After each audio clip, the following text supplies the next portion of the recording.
Hi, my name is Mary Kelly and I work at the Hillsborough Public Library. And today I'd like to teach you guys how to make a simple book fold, or what I call a straight fold.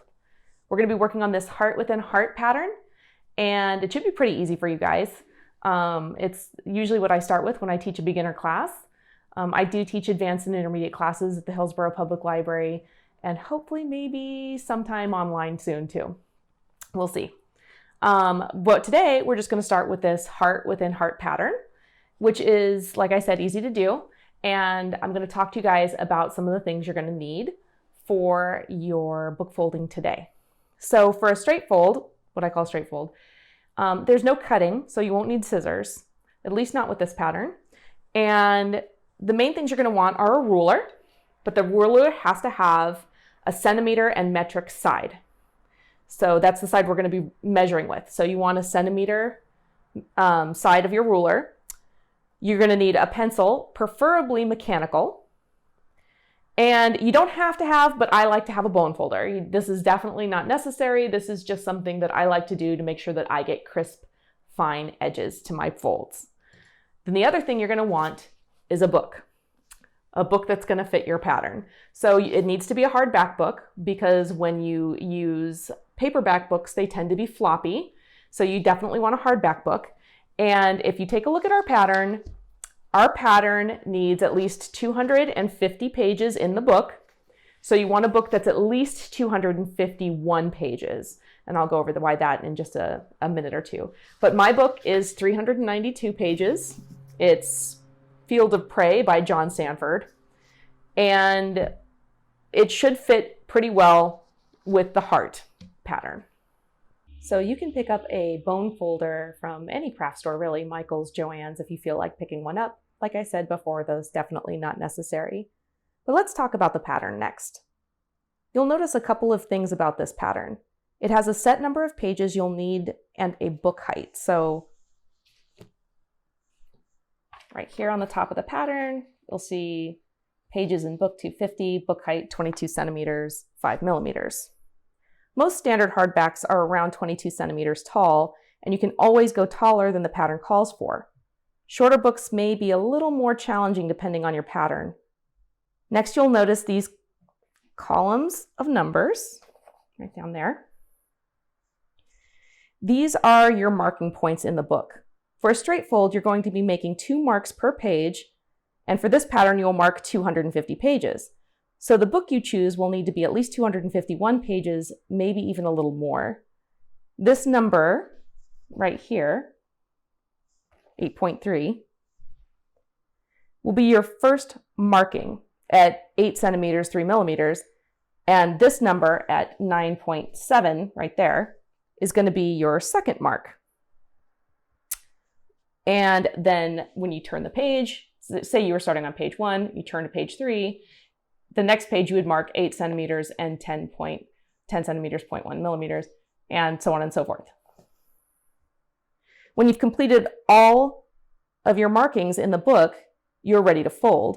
The reason shorter books don't really work is because if you had a book that was, say, 10 millimeters or 10 centimeters, and your first mark was at 2.3 centimeters, probably somewhere around there, and your second mark was at 15.2, you wouldn't have anywhere to mark, and your pattern would exceed the boundaries of your book.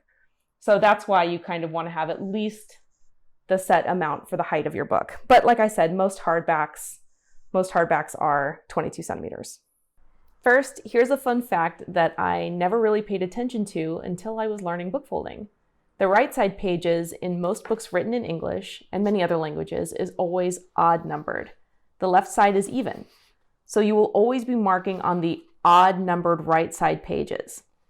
We know that our pattern is 250 pages, and the book that I've chosen is 392 pages. Your book may be different. If you'd like to center your pattern in the book so that there are an even number of pages left on either side of your pattern, like this one, there's an even number on one side of the pattern and an even number on the other side of the pattern so that the pattern is nice and centered. you'll have to do a little math. And don't worry, it's easy. Okay. So we know the pattern is 250 pages. 250 pages. I'm left-handed, so I'm doing this on the other side. If I had the camera on the other side, you wouldn't see it. So now we subtract that number from the total number of pages in the book. So my book is 392 pages. So I'm going to subtract 250 from 392, and I'm going to end up with 142 remaining pages. I want my pattern to be in the middle of that remaining amount. So I divide that number in half, which gives me, let's see, 2 divided by 142 is going to give me 71. So 71 is my start page. If my remaining pages had divided into an even number, say I had originally, this number say had ended up being 140, and after dividing it ended up being 70 pages after I divided it by 2, I would have to choose either to start on page 69 or 71, the closest odd number to my page. So these numbers on the side,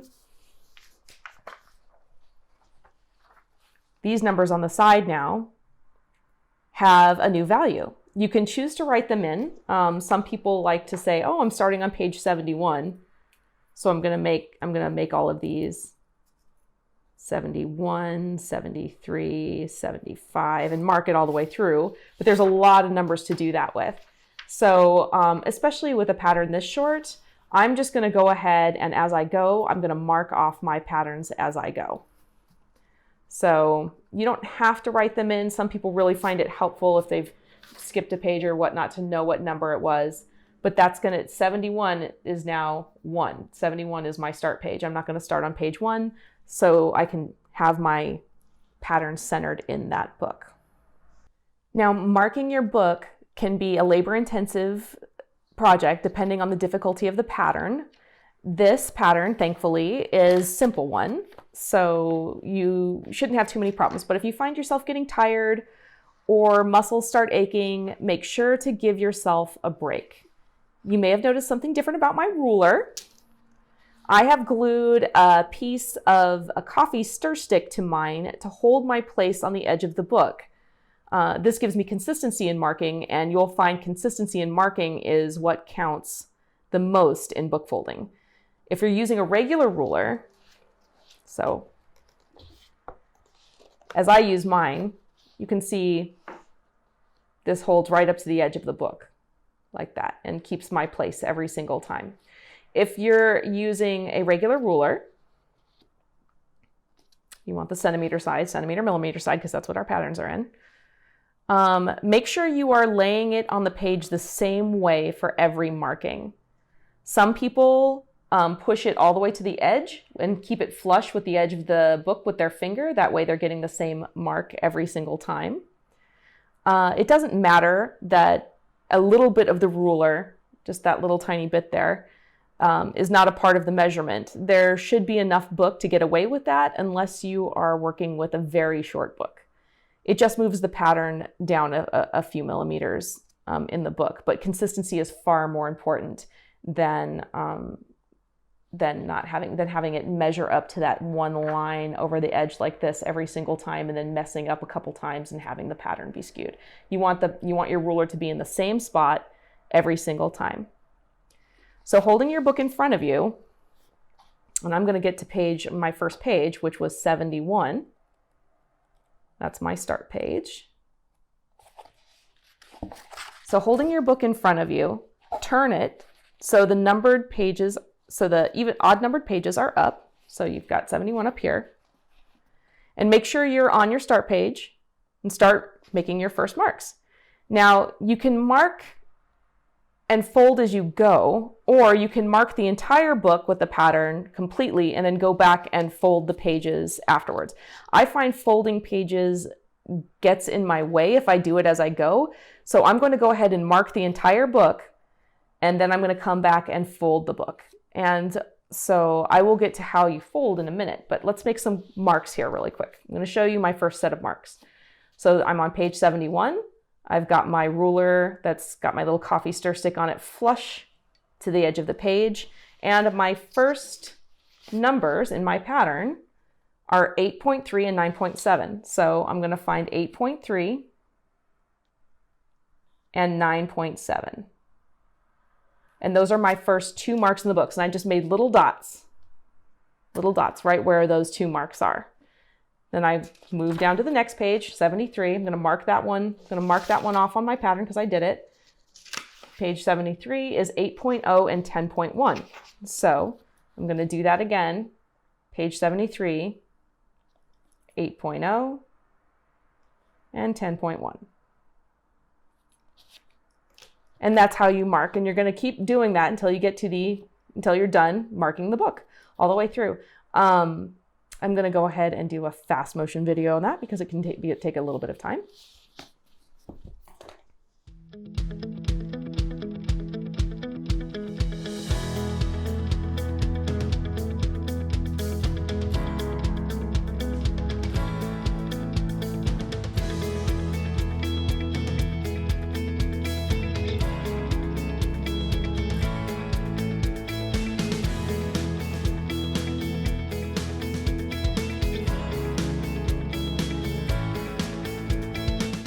Now that we have the book all marked up, I'm ready to fold. I'm going to go back to page 71, which was my starting page.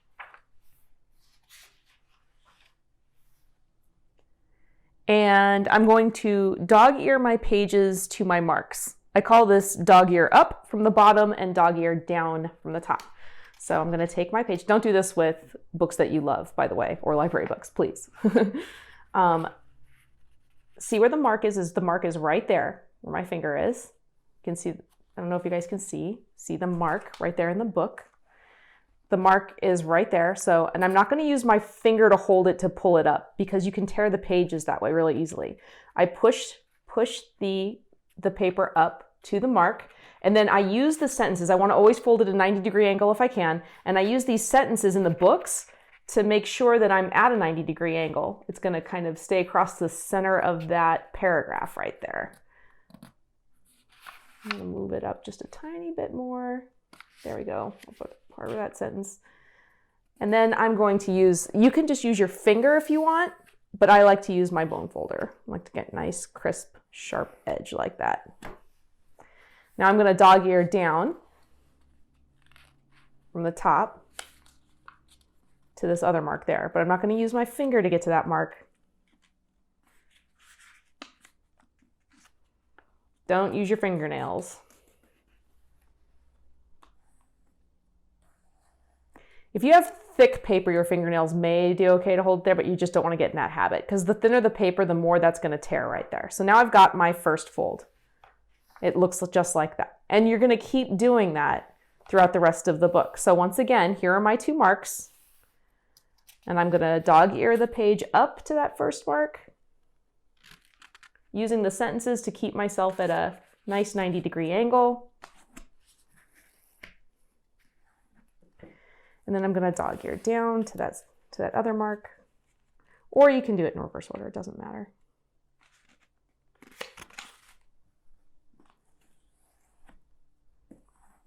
So that I have a nice folded page again. So now when you start folding a lot, the folded side is going to start poofing up. And normally I would use my phone as a weight on the folded side. So I had my phone here and I'd fold and fold.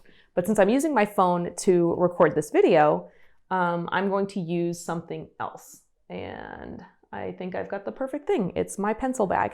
So hold on for just a second.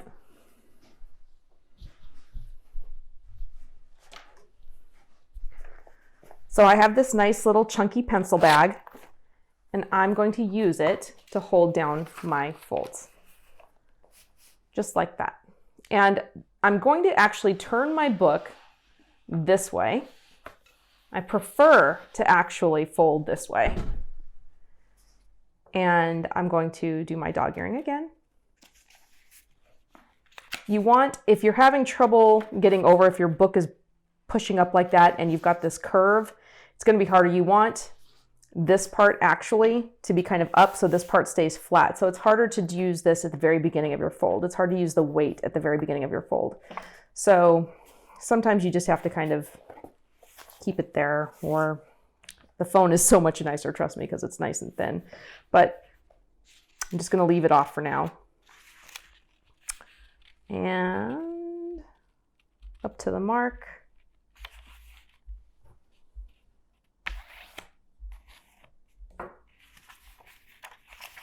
And once again, up to the mark. And I'm just going to keep doing this over and over again. And so I'm going to put the video on fast motion so you can see my whole thing happen. And then we can see the results at the end.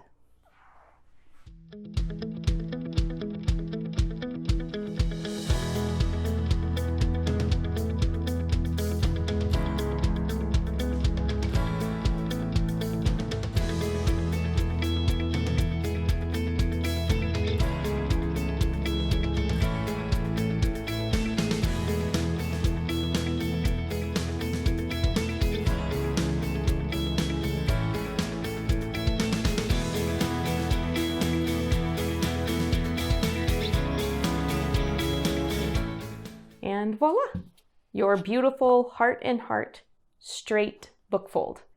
I hope your guys' came out beautiful. I'm sure they did. If you'd like to share pictures of your heart book fold, please post them on the library's website. We'd love to see them, get a little library love.